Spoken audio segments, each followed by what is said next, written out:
I hope this is working.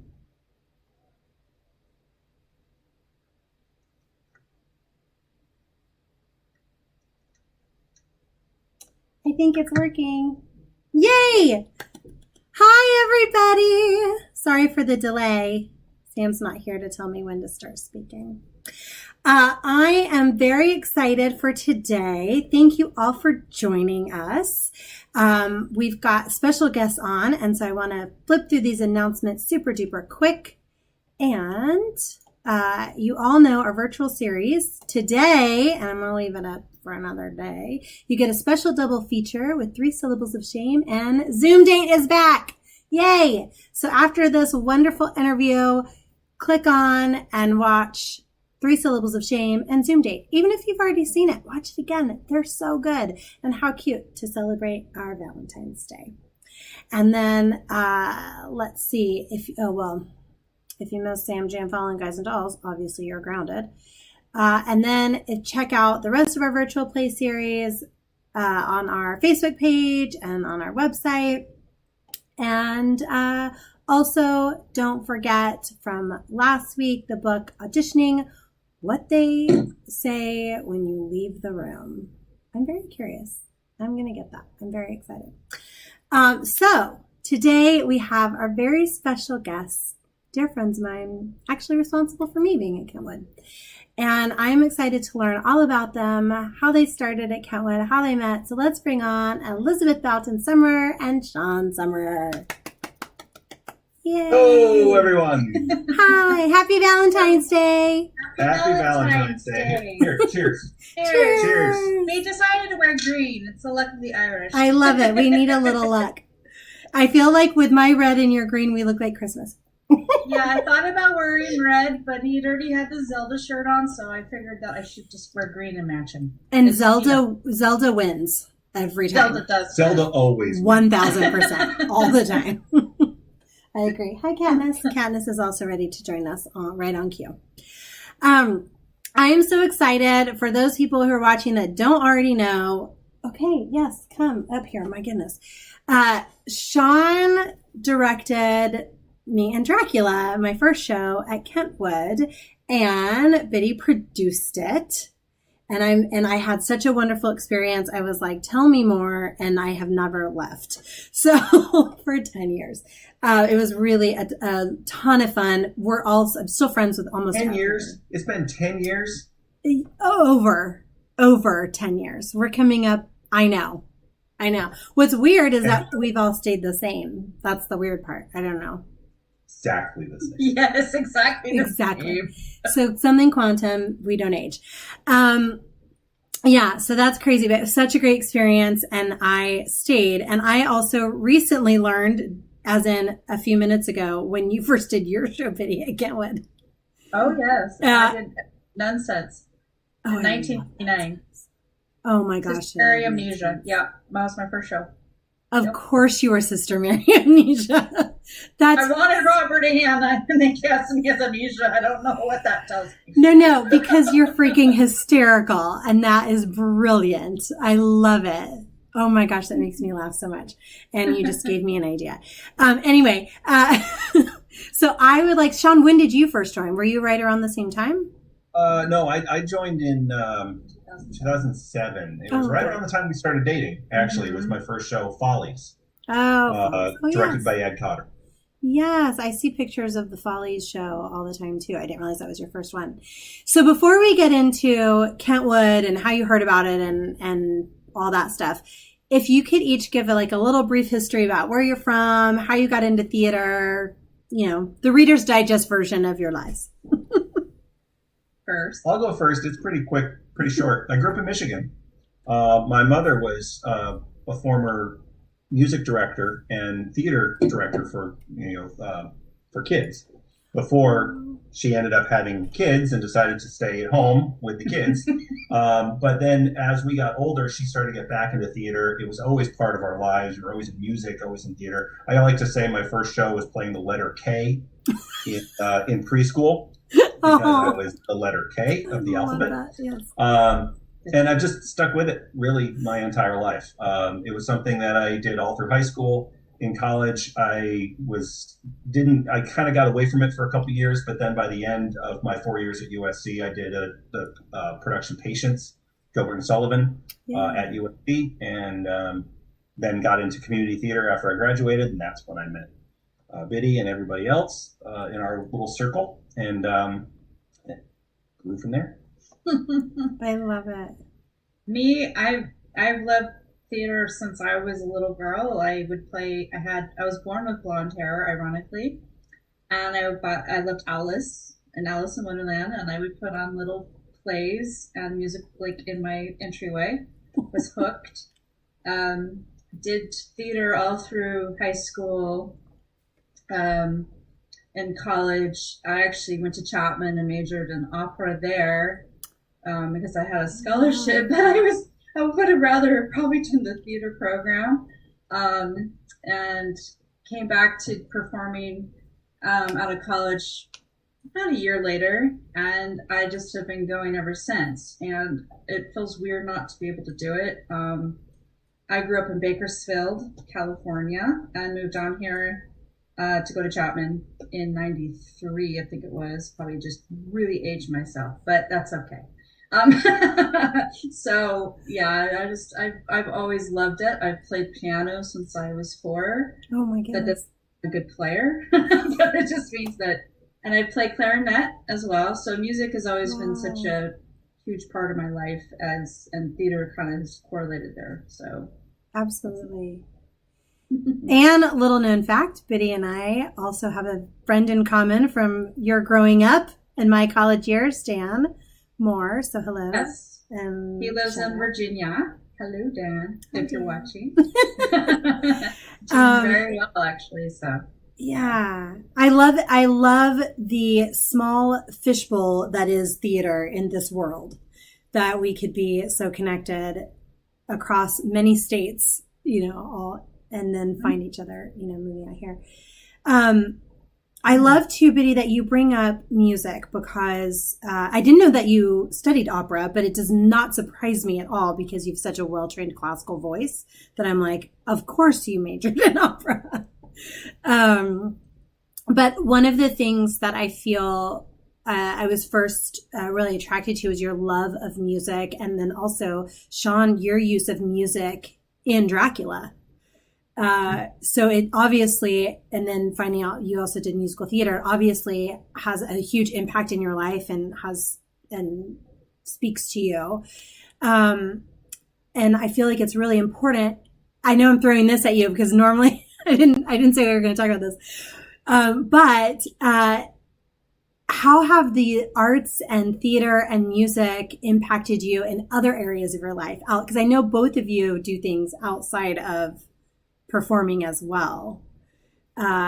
So has there been any effect or, yeah. Well, I'll say this, because you mentioned Dracula and the use of music in that. And that was something that I felt came a lot from my experience in film as well. The arts, I find, everything is connected, and entertainment is all just, borrows from each other all over the place. And so the use of music in Dracula was intended to be like the score of a movie, and to establish the mood of different moments. And I thought it worked quite well. But to your point, that how everything's connected. These days I've been getting into a lot of board games, and the stories that are connected. So there's some really great campaign games that tell these stories, and get together with friends, or at least I did before the pandemic hit. Right. Now we all remotely. But yeah, it's all about telling stories. It's all about sharing those adventures with the world. Absolutely. Yeah, with me, I'm actually, I don't think a lot of people know this, but I love film scores. I love classical music as well, but I would actually, if you come into my car, a lot of times I'll have film scores on, and Tony Presslett and I would always talk about guess that film score. Like if we're having wine at their house, and I have my composers that I adore, and I could just listen to, and it brings these emotions out that I love, and it makes me think about things. And I had gone back to school, as you know, to get another degree, and I would listen to stuff to help me write certain things. It helps, just music is so important. I think it's just, it's just like theater. It's artistic. It draws stuff out of you that, is necessary, I think, for life, for your soul. So as corny as that may sound, but it's true. It may be corny, but it is truth. 100%. I found, even going through this pandemic and being away, and not being able to perform, just really delving into music myself, like even dance. I've been doing bar classes in my kitchen. I know it's weird, but like just needing something to help deal with stress. Right. And take away. I mean, I have a tap, like one of those little tap floors, and like sometimes we'll try to do stuff through YouTube, it's just like, so. We're going to have to talk after about how you get one of those. I found on Facebook somehow, I don't know, something popped up because, somebody hears you. Yeah. All of a sudden it's there. The creepy Facebook algorithm says, hey, you've been talking about doing Even though Siri and everything is off on my phone, it still appears. It still knows. Well, so Facebook, if you're listening, please give me a pop-up on how I can get a tap floor. That's so interesting. So you both talked about when you learned about Kentwood. So how did you first come into it, and why did you stay? I guess I should go first because you started. Well, I was actually doing Springtime Canteen at OCC with Bill Wolf, who has directed many shows at Kentwood. Yeah. And he mentioned to me that he's music directing Nonsense at Kentwood, and I had never heard of Kentwood. I think I probably had. I had met a couple of people prior to it when they were doing Forum, but I wasn't, 2 and 2, wasn't putting it together. And the ironic thing that people may not know about me is that I'm I'm a little insecure with stuff, and I actually drove up for the audition on the Saturday that how we would have the afternoon auditions, and I sat in my car outside the theater, and I couldn't go in. I couldn't get myself to go in. So I was living in Long Beach at the time, and I drove back home. And the next day, I'm like, I'm going to this audition. I'm going to this audition. And I went. And then my friend Jeff, who directed it, wasn't there. It was a video camera because he was in the Shakespeare Festival up in the Valley. Oh, no. And Allie was producer. And so I thought I bombed the audition, and I went home and I went, well, at least I went. Okay, yeah. And I got called back for Amnesia, which scared the crap out of me. Like, I was like, no, it's not what I Allie already knows this. But I was like, that's the one I didn't want. So afraid of it. But God love it. I'm so happy that I got it. And I remember Charlotte coming and talking about being a member, and I joined. That was my first show, and I joined, and I've been a member ever since. And I did many shows there for many years, and I still do, but I try to grow my art and go out and do things, and I come back, but because it's always home. Yeah. It's a place people. It's a place that people care about you, and that's kind of, it draws you back in like that, and that's why I've stayed so long. Yeah. So. Shawn, before you go, I'm sorry. I just wanted to thank you for sharing the part about being insecure, not going into an audition, because I know anyone listening to this, myself included, is going, I'm sorry, you're what? You did what? Because you're so freaking talented. I have performed with you. I'm a huge introvert, though, Sam. I feel that. My family used to say, and he's heard them, like, so surprised that I was ever able, like, I would perform and be like a different person on stage. And I said, well, that's it. That's right. I am not me on stage. And that, I've gotten a lot better about it, but I have my moments. But I love that because I think so many of us do. I feel the same way. I can relate to your exact story, and I feel the same way. And so it's so comforting to hear somebody that I look up to and think is so talented, knowing that you also have to go through all the tricks we do to get us in the door. So thank you for sharing that. Shawn, what about you? How did you hear about Kentwood?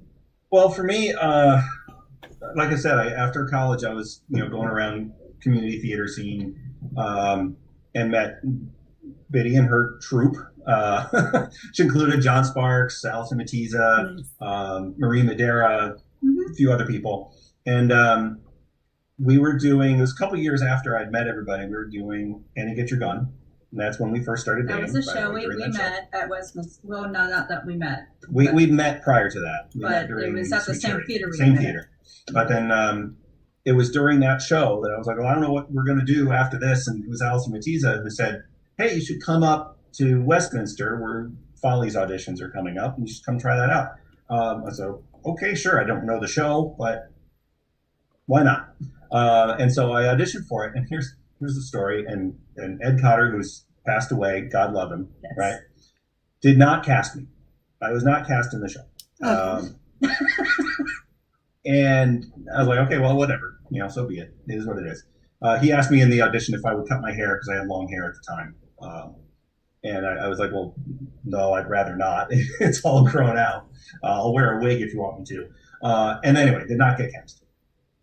Then a week or two later, he and Dee came down to see Annie Get Your Gun.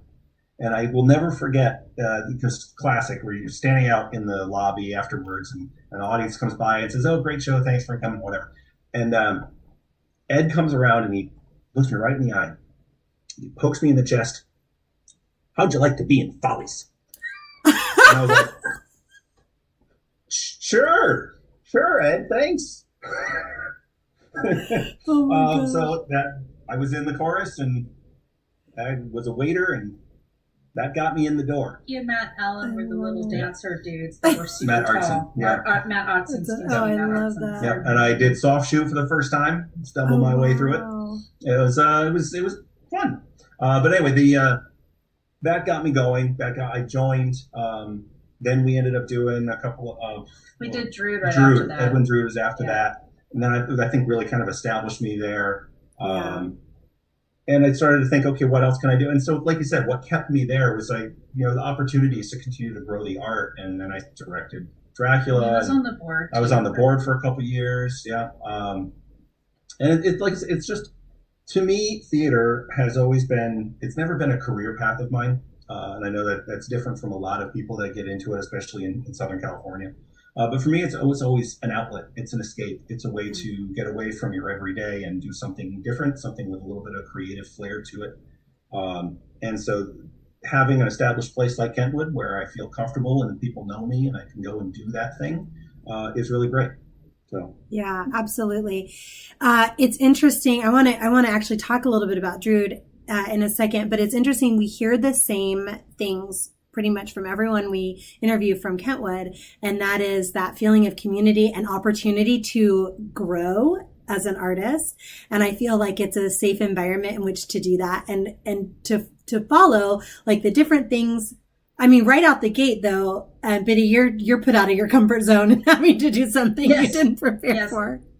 And I think it's a nice safe place to do that, or to learn something else, or to stretch our directing muscle or whatever. I think it's a really great. I love to hear about that camaraderie, and that's what keeps us going. And then also I wanted to say that Allison commented and said she told Jeff that he had to cast you.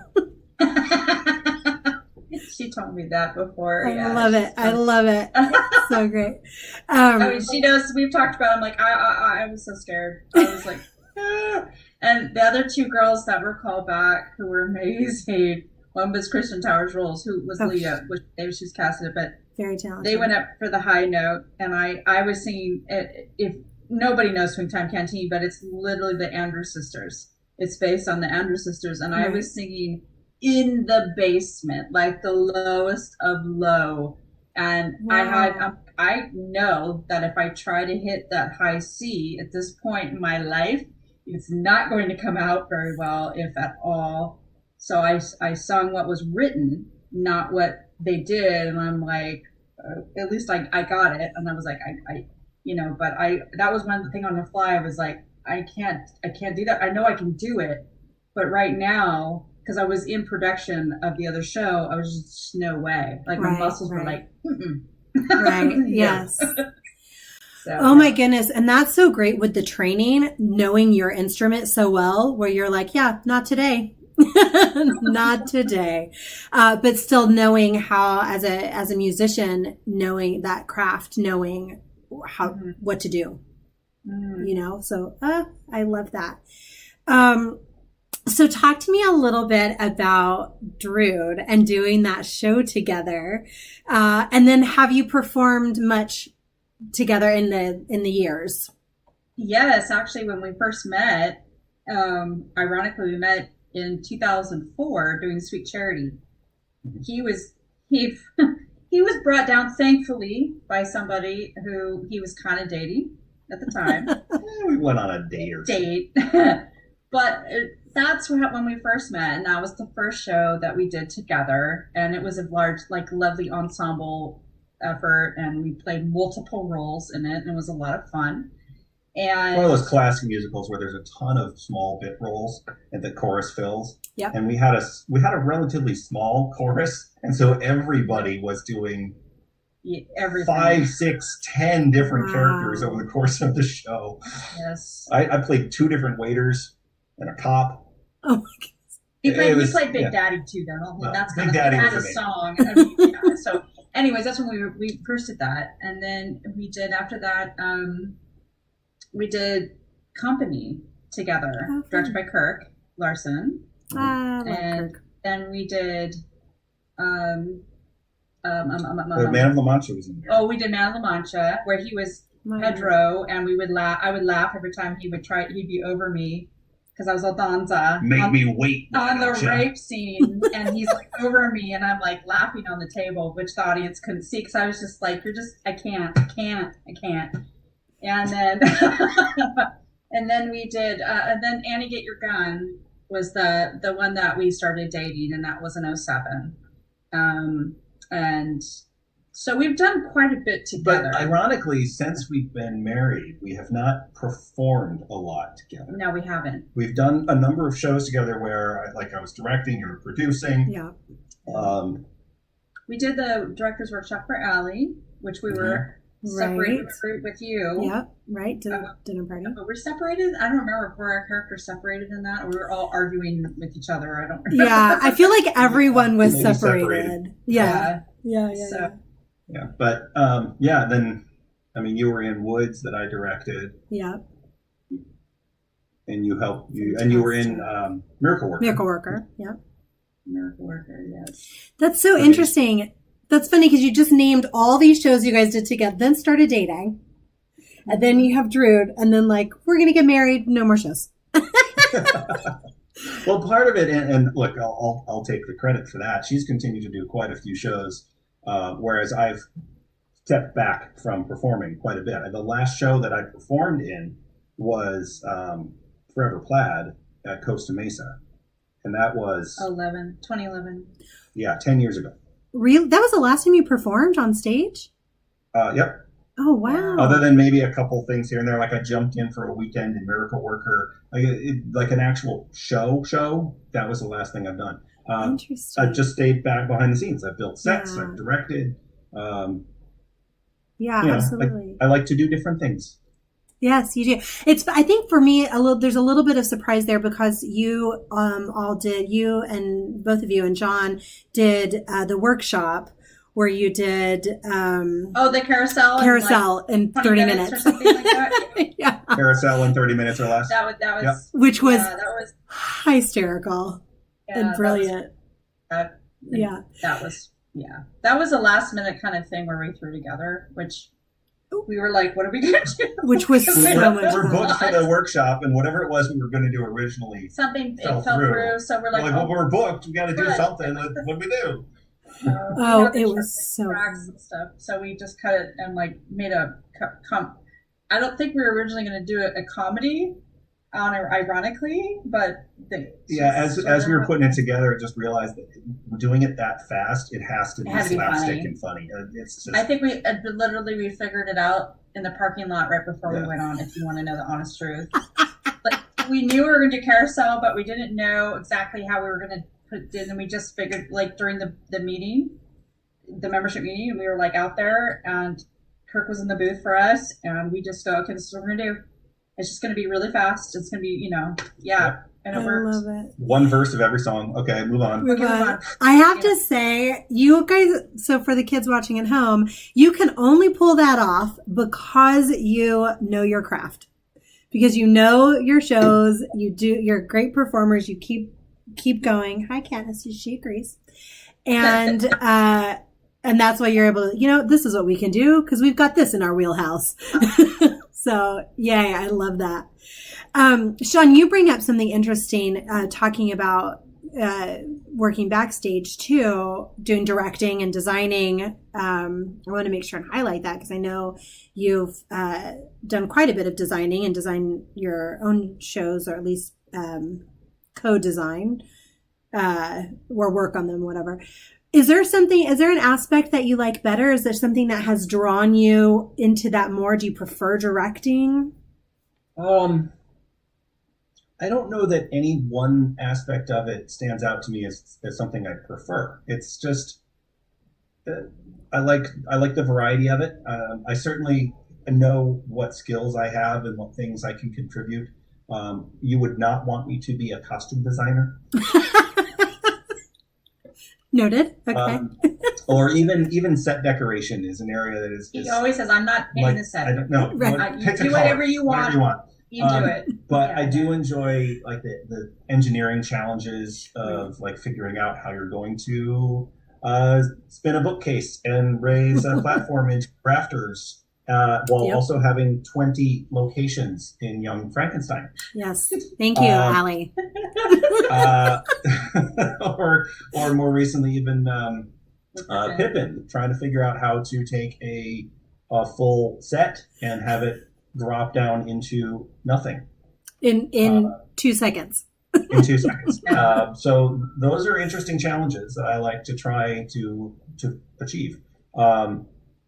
And on the side of directing, it's just so inspiring and exciting to put together an idea and then gather great8performers and fit all the elements together and then put it out into the world and say, go. I did that. Even though obviously everybody's involved, it's just fun to be there to say, that's what I did.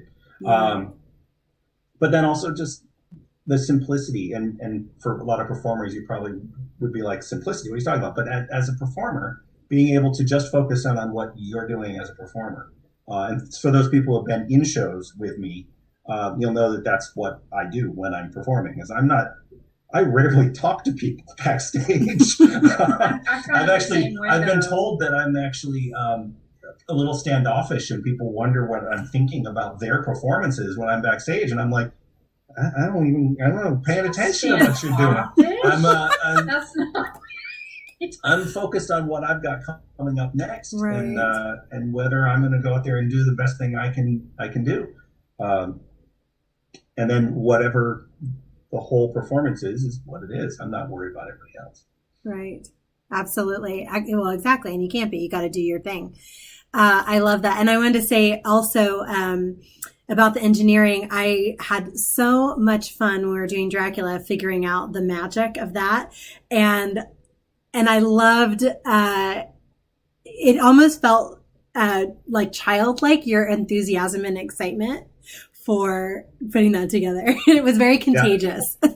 Yeah, there was just the one trick that did not work quite the way I wanted it to. We were there till 3 a.m, and I said, honey, I think we just need to put this aside. I don't know if Sam, you were, and many people tripped over that fishing line. I don't know if you were one of them. Are you talking about the chair?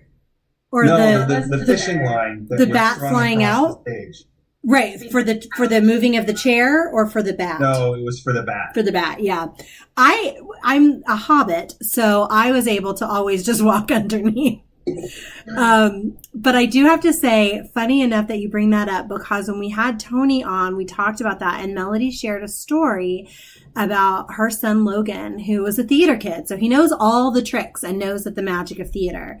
And so she said in her mission, hey, how do you think Dracula disappeared out of the room? And she goes, he turned into a bat and flew out the window. Didn't you see that? And we have done our job. We have succeeded. That's right. That's right. So I love that. I still think that the mirror was so amazing. The mirror, and I will never tell anyone how we did the mirror. The mirror. Okay, then I will keep my mouth shut. The mirror was awesome. Yeah, that was really cool. And I have to say, I also liked when he disappeared at the end and then the cloak dropped. Yep. Yep. I thought that was cool. cool. It was John Sparks who built that cloak. Yeah. Yeah. Amazing. It was amazing. There were lots of cool tricks. That's a cool show to have to find tricks in. And then, Biddy, you teach voice as well. Yeah, I actually had, I was a real estate property manager for over 20 years, and I resigned to go back to school, which you know about. Right. And we had talked about starting a business. So it's called Inner Voice Studios. And it's a voice studio coaching, finding, researching your book, taking audition pieces and, working on them. And also there's, I can teach beginning piano as well. But we literally started the company right when COVID happened. Oh, gosh. Oh, no. Yes. But yes, I do. I have a few students, but I would love more. How can we find you? I know how Facebook, I can find you. Interface Studios. Interface? Interface. Inner Voice Thank Studios. You. Interface. No, maybe I should change it to Interface. Wow, I should think about that. No, I'm just kidding. Inner Voice. Inner Voice Studios. Inner Voice Studios. Okay. So I said it in my Inner on Voice. On Facebook and Instagram, right? Instagram too. Yeah. Yeah. But yes. Awesome. And also email is innervoicestudios@yahoo.com. I mean, it's all like one word, very easy peasy. Yeah. Great. I love that. I'm enjoying when I'm teaching. I actually have a couple students tomorrow. And I mean, it's just difficult with this lovely pandemic that we have. Yeah. So hyper careful. Yeah. Limited on how many students to have. Mm-hmm. Yeah, absolutely. It is. It's really challenging. I'm slightly comforted to know that you started right before a pandemic, because I'm like, man, I need these services and I've been missing out. And now I'm like, oh, phew, it was just offered. I only missed it by a year. Okay. No, because I mean, that's great for actors and singers. We don't think about developing our book. We go to our voice lessons to develop our instrument. But are we prepared for our auditions? Do we have music on hand whenever they're like, do you have anything else? It's been an interesting ride for me, because honestly, a few years ago, I had started taking voice again. And I've gone, I've gone through a couple of teachers, and both of them are fantastic. I'm starting with another one right now, and just discussing that. And I've also done some one-on-one private lessons with Lindsay Mendez and talking about your book and what is right for me now. I mean, if you would have seen my original book, it was this thick. If you asked me to sing not even a quarter of those songs, I'd be like, right? Right. No, and half of a majority of them weren't right for me anymore either. I mean, I'm older. I have a whole new world of roles for me. Right. And it's look at, okay, what do I need? What really shows me off? What can I do? What do I feel comfortable? And it's been a process. It's been a process. And, Lindsay Palmer is one of my students, and we've been looking at different things and talking about it, and Allie as well, and John. It's just like, what are we right for now? Right. What do we want to, you have your dream roles, you have your bucket roles. Those are great. But what is going to show you off? Because not everybody wants to hear you sing from that show. Right. So, right. And talking about the composers. So like if you're doing something that is next to normal, but you don't want to sing from next to normal, but you could sing something in the same genre, of course, or from that composer who also did If Then, and all these different musicals. So you got to think about it. And I have access to a lot of music too. So I actually enjoy that. I'm enjoying that process of thinking about it and go, okay, let's try this. And sometimes things don't work. Right. And you have, I'm a full believer that you have to do what's going to work for you. The technique will take you so far. So, but you got to enjoy what you're doing, what you're seeing. You got to like feel it. That's part of the performing aspect and theatrical aspect that sells you as well. It doesn't matter if you have a beautiful voice if you can't, act it or whatever. Absolutely. I'm feeling very inspired right now, to be honest. I'm like, and I mean, this is really great advice. I hope anybody watching, especially, well, no, not even especially, all artists. I'm sitting here, I've been in musical theater for many years, and I'm still getting inspired to do this. And the other thing that came to me as you were speaking was that musicals have also changed and are changing in the way we're doing them. So even classics are being told and sung in a different way. And so it's not enough that we got something together 10 years ago, even 5 years ago, but it's like staying on top of that and keeping it fresh. Well, and it's important to keep up on it. It's one thing that I'm trying to discipline myself. I can't say that in the past that I have been that great about it. I've been prone to just pick 16 bars or whatever you need me to do at the last minute and go, okay, I'm just going to do that. And try to go in with the stress actually of going, do I remember the lyrics? Do I remember the lyrics? More than why, Sutton, it's a known fact that Sutton Foster for many years would go in and sing Oklahoma. She'd sing Oklahoma because she could sing it and act the crap out of it. Oklahoma. Okay. So that's like a known story. So it didn't matter what she was going for. And that's kind of what we all have to think about. And I think the book is super, super important for that. So. Absolutely.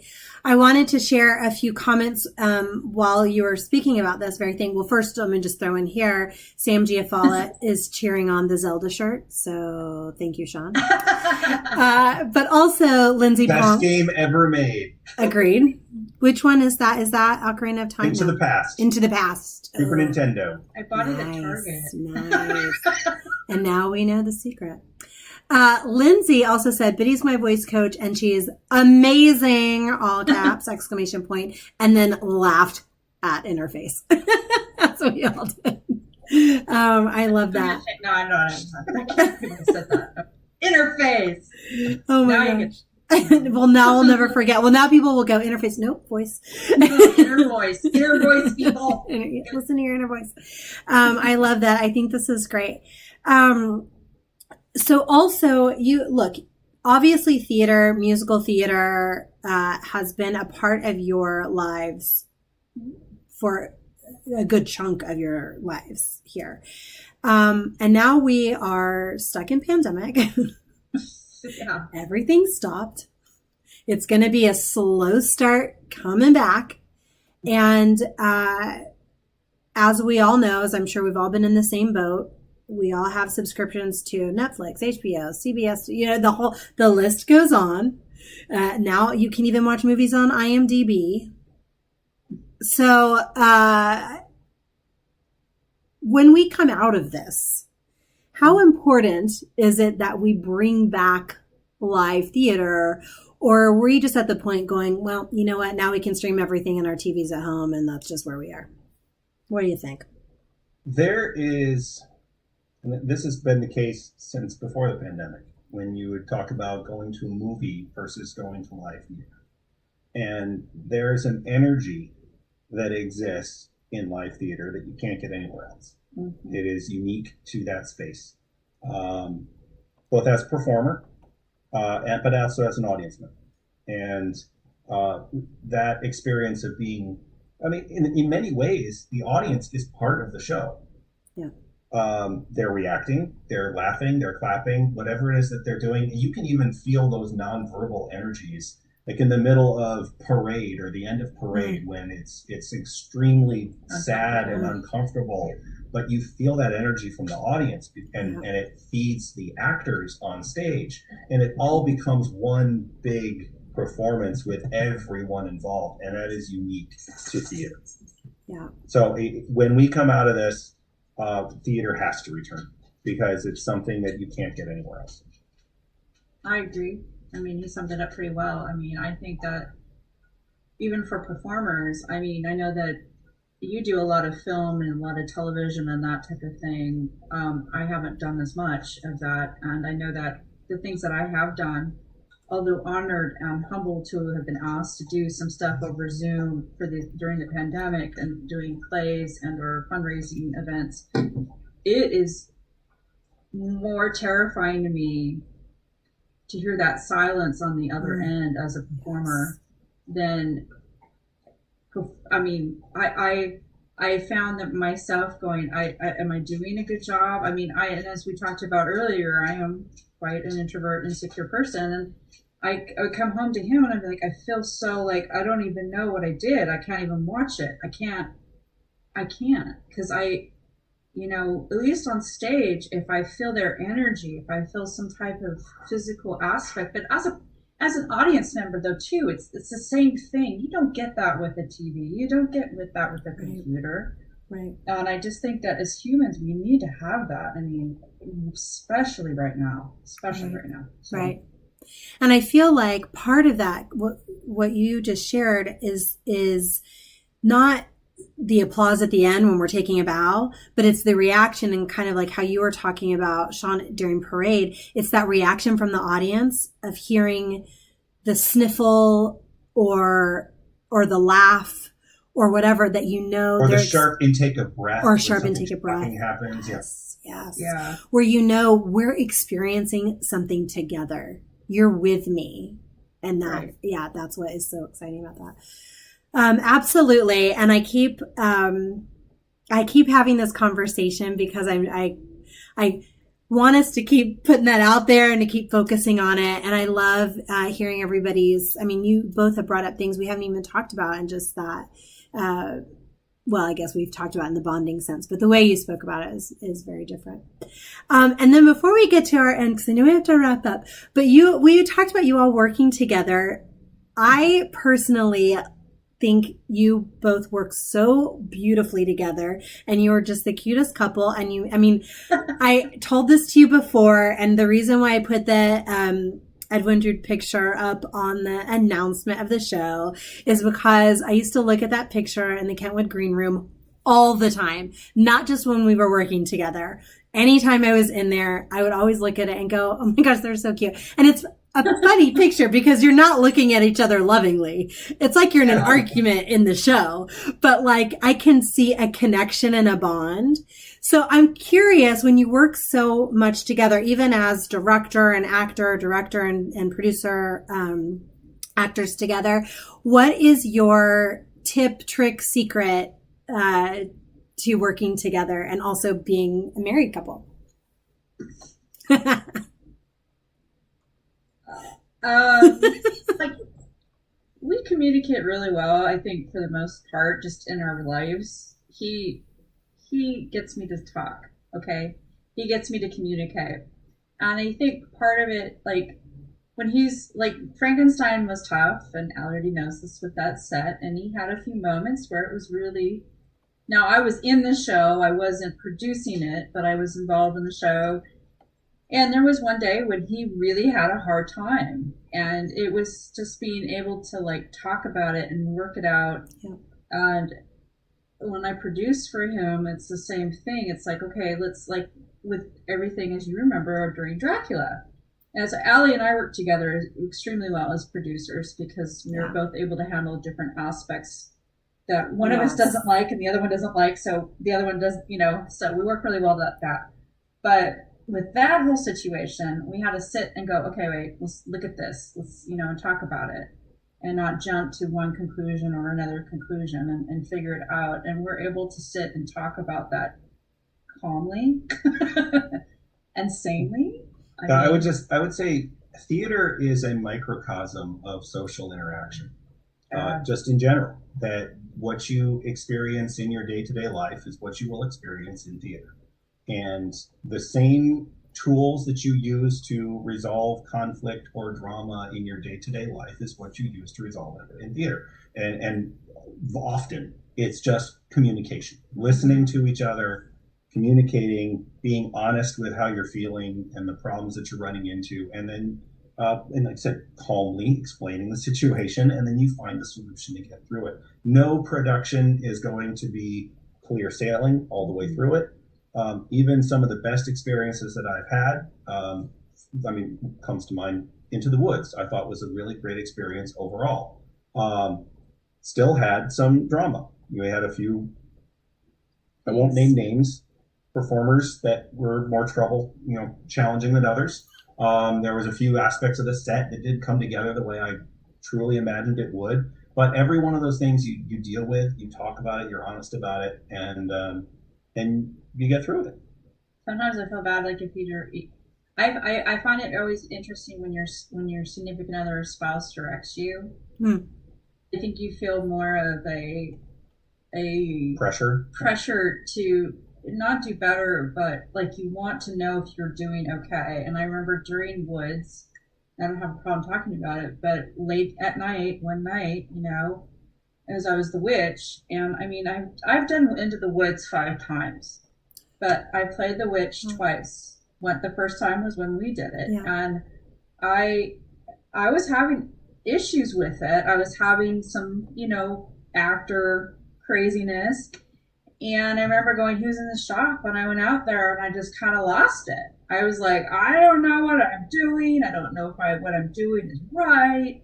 And he just stood there and he looked at me and he's like, you're doing what I want you to do. And I went, okay. And I walked away. And I think it was just, Well, and this is something, here's some advice for actors out there. And I know every director is going to be different, but this hold on. From my perspective, as a director, you have 30 things that you're having to deal with any given moment, right? And when you're working through with the actors and trying to work through scenes, you're going to focus in, as a director, you focus in on the things that need work. Yeah. The things that don't need work, you're lucky to get yep, that's good, thanks, good job. Right. More often than not, you just won't hear anything because that director is focusing on the things that need to be worked on. And this was ingrained in me from high school, from my theater coach then, was if I'm not telling you anything, you're doing the right thing, just keep doing what you're doing. And only when you get those notes, then you need to adjust what you're doing. That's just from my perspective. Right. And I love too, though, and I know this from working with you too, that you're also open to when an actor has a moment like that and goes, I feel like I am awful. And you go, nope, you're doing everything great. So it's a great note to remind ourselves as we go in, because sometimes I think, I don't know if you're like this, but sometimes I think, have they just given up on me? Am I that bad? Oh yeah. Yes, I have many times in my life. I have. I'm like, okay, I'm gonna just go right. Yeah, I'm not getting any notes. It must be what it is. Yeah. It's gonna be what it is, I guess. And I'm just, and yes, yeah. So no, yes. I think it's so great though. So I think it's so great though that you guys have the communication skill, and that's one of the things that I admire and love is watching that communication. And you're absolutely right; it's so important. And you bring up such a great point, Shawn, about it being a microcosm of life, and these skills that we use in the theater and that we learn in the theater of communication, listening, being honest, being vulnerable, are skills that can help us outside of theater as well. And help us to deal with all kinds of things in the regular world. Well, and the flip side is that sometimes those issues that happen in real life can pop up in theater. Yeah. And those conflicts that are can be detrimental can happen in theater. Yeah. We all have been there. Yeah. So. Yes, absolutely. Oh my gosh, I love it. So before I let you go, we have a few last fun questions. And I want to thank you for sharing your Valentine's Day with us. So that means a lot to me and to Kentwood. So thank you. So before we let you go, we'd like to know, what is your favorite theatrical experience that you have experienced yourself or watched? And I know this is a hard question. So if you're like, don't ask me to choose between my children. I'll get it. But maybe there's something that sticks out to you that you just really loved. Well, okay, I have many, but I'll be that corny, cheesy person, especially because it's Valentine's Day. I loved every aspect of Annie Get Your Gun, and I love the fact I loved playing Annie, which I would love to do again if I'm not too old. You're not. And I love the show, but I love the fact that he and I, thanks to Allie, she can tell you that. Allie. Here, Shawn. Sit here. There was just so many wonderful joys in that show, and it just came together, and it was lovely. And I've been fortunate that I've had many of those, and I've had really awful experiences too. So, but many. But you're not going to choose Annie Get Your Gun too? I'm just kidding. I'm just kidding. I'm actually going to go a little outside the box. Last year, 2 years ago, we had tickets to the Amundsen Theater and saw the production of Come From Away. Oh, yes. Oh, that was... And that was probably one of the most amazing performances I've ever seen. Yes. That show really, really hits home. It blew us away because we saw it both on the Tony Awards. I was not impressed by the performance of Tony Awards. And then we saw it and we were like, this is like my favorite show. Yeah. This is like amazing. It's fantastic. And also because that season also had Dear Evan Hansen. And we saw Dear Evan Hansen, and that won Tonys and was hugely popular. And we watched it, and I was like, okay. And then we saw Come From Away the next show, and was blown away. Wow. So in comparison, it's a fantastic show. Amazing. And is it just that it spoke to you in your being? In every human way you can think of. It's so real. Because of the story that they're telling and the characters that are portrayed, and the acting and the music, and everything about it was like every note. You didn't need to have some beautiful, crazy set or anything like that. I mean, they made simple. It was so simple, but the performers were just so in it, not to win it, but to appreciate the piece. It was like different. It was, yes. Yeah. I mean, we've talked about a lot of shows that we've been involved in. I've had some really great experiences. And so I'm not saying it's only the shows that I've seen. And there's plenty of good experiences I've had with Woods and Dracula and Annie Get Your Gun. Company was a great experience. Forever Plaid was a great experience. But if I had to pick one recently, that's the one that stands out. Yeah. And that was, I agree. That was amazing. I mean, that's it. That's why we do it, right? That power and that connection to influence somebody. And you didn't know anybody in the show. Like, it's just the power of the show. Yeah. And the performances. That's awesome.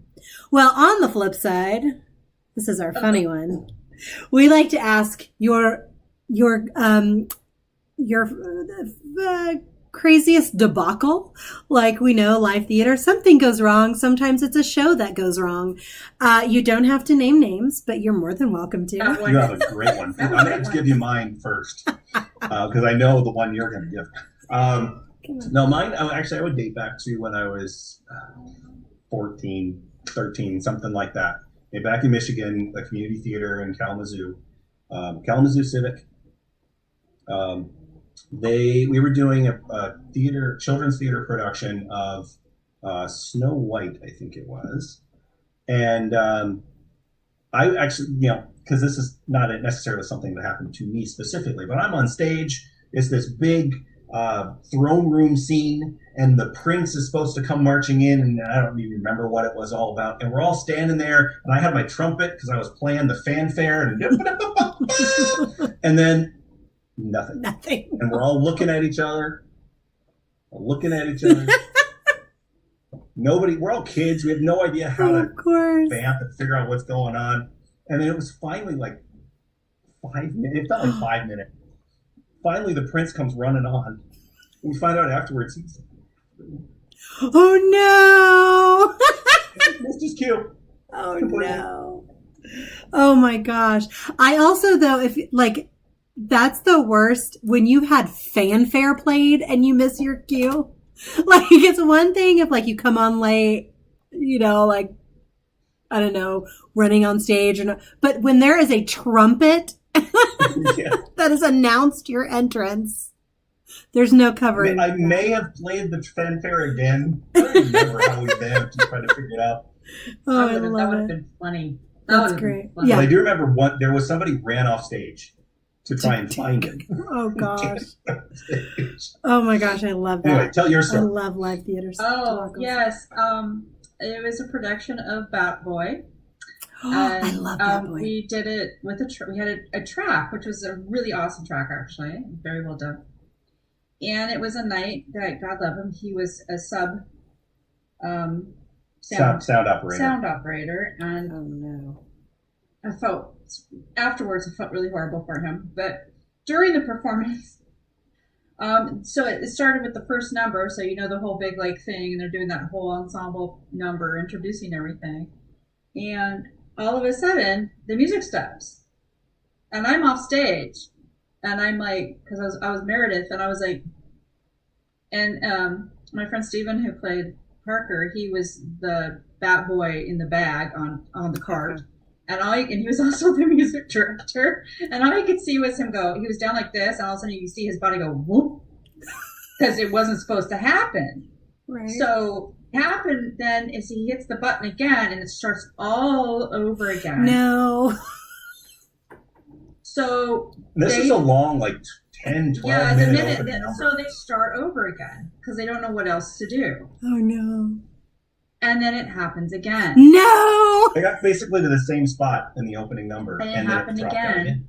So they're like, so they keep going, and then so they improvise. They're improvising and improvising and improvising. And then it happens again, and they just go, I don't know what's going on with this town, and they all go off. They just walked off because stage. What are they supposed to do, right? And then it continuously happens. It happens during the number that Meredith sings with Shelley with when the Bat Boy's in the cage and all this. Yeah. It started happening. We literally, Monica, my friend, and I just a-cappella'd it. It stopped. It kept going. A-cappella'd it. And then he starts the music again. So now this happened the whole first act. Oh my gosh! And then at intermission, we can't go on like this. We can't. This is awful. You need to give the money back to everybody because it was so bad. Yeah. And then they're like, no, just keep going. And we're like, and then the producer said, if you guys would like to come back, we're having some technical difficulties. They handled it very well. But second act, it happened again during the number with Meredith and Shelley when they're upset, and it's like da da da da. It's like the crazy climactic, and it stops, and I go, and Monica goes, Mom, let's say we start this number over again, and I go, I think it's a great idea, daughter. And we go back up the ramp, off stage, and re-enter, and I can't even tell you, and. The best thing is that whole thing is recorded, and I have a copy of it. Get out! The director, no, he was taping for one of the somebody coming in for one of the ensemble members, so they could watch it because they couldn't. Oh my gosh! It's called the disaster version. And I have it. I mean, we all have crap that happens to us, but that one was like, I don't even know. Just over and over and over again. The entire show. It turns out, there was the way that the sound system was set up that if you queued up the next track before the first one was over or did it the wrong way, then it would stop the prior track. And so he just kept doing that, trying to get the cue together, and it would stop the one that was currently running. Oh, no. It was awful. Oh, no. Oh, my gosh. That's like the Groundhog Day version of that. Yeah, it just kept happening. Oh, that's nightmare ever. Awful. But what a blessing that you have that recorded. That is awesome. I think we watched it one time with a lot of alcohol. I don't know. I don't remember. Oh, my gosh. That's awesome and amazing. And also, I think I would have gone insane. You would have. You would have. It was pretty. It's definitely memorable. Yeah, for sure. Oh my gosh, that's great. You are the best. Thank you both so much for coming on and sharing and talking, and you've given me a lot of inspiration, and I hope our viewers a lot of inspiration and fun stories. So thank you both so much for joining us. And reminders. Very Thank you welcome. for asking. Yay. And everybody else, we will see you next week. And Sam will be back. And we got fun surprises and more coming up the way. So we'll see you next time, next Sunday, 7 p.m. Happy Valentine's Day. Bye. Bye. Now I just have to figure out how to turn it off.